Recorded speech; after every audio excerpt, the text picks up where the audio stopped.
Hey, what's going on, guys? Today I have something really cool that I haven't seen anywhere else on YouTube. There's a couple of videos on it that are a little old, but I don't think it has as much attention as it needs. Now, I was reading up about God's number. Now, this is the number that they gave to the Rubik's Cube, which is basically the lowest number of moves that it would take to put a Rubik's Cube back into its solved state from any given scramble, which is 20. It takes just 20 moves from any given scramble, well, at most 20 moves, as the most efficient method, to return any cube back into its solved state. Now, I found this to be very interesting, but of course, it does take more moves than that to return a cube back into its solved state, because we use algorithms, and those algorithms have a set number of moves.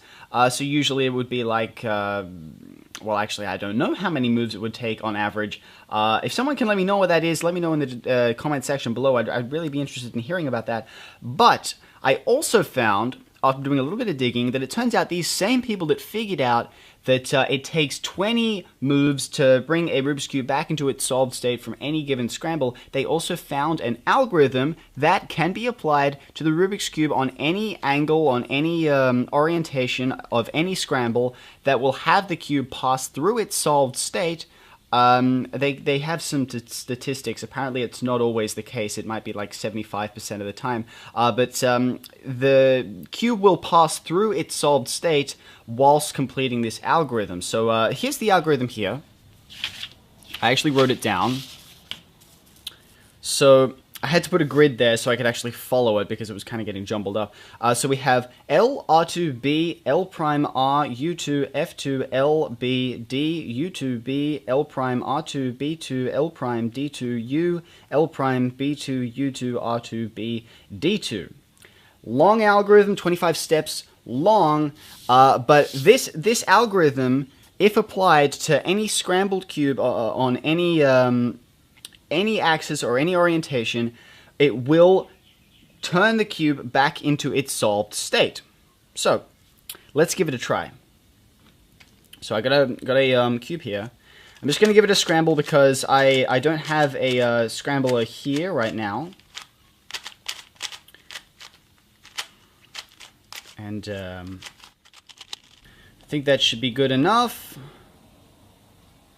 Alright, so let's just give this a try and see where it ends up. Okay, so let's try the algorithm. So let's do L, R2, B,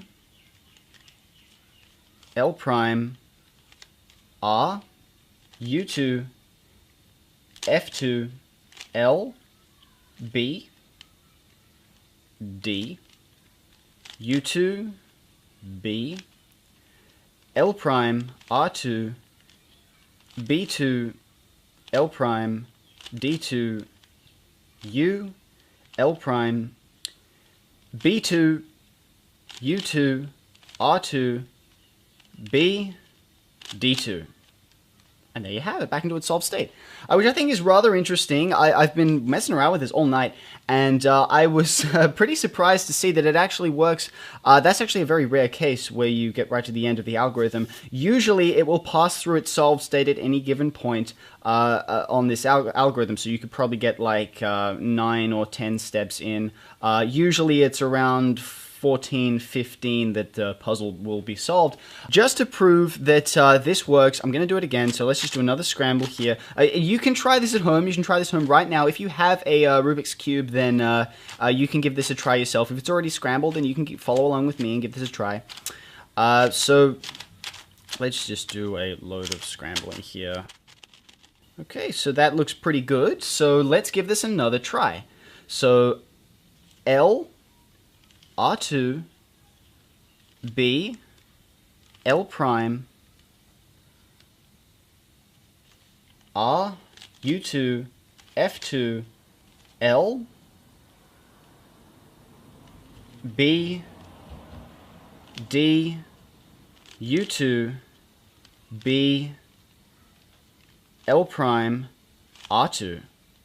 And it's already passed through its solved state. So you can see I've got B2, L prime, D2, U, and the rest of the algorithm still to go. So that is the nature of the algorithm. It's not like any other algorithm where it will cycle the pieces. The cube will pass through its solved state along this algorithm. Now this, they have some statistics with them. I haven't been able to find them, but basically if you get to the end of the algorithm and the puzzle hasn't been solved, then all you had to do is go full circle and just continue with the algorithm from L all the way through. And usually by the second time, sometimes it happens, you'll have to go through it a third time, but basically if you just continue following this sequence, the cube will pass through its solved state whilst performing this algorithm. Okay, so the reason that it does this, I'm not entirely certain, but basically this algorithm has been built on statistics. Statistically, what is most likely to bring two pieces together? And this is just based on all of the other algorithms that are out there floating around today, all of the OLL, all of the PLL, all of the F2L algorithms.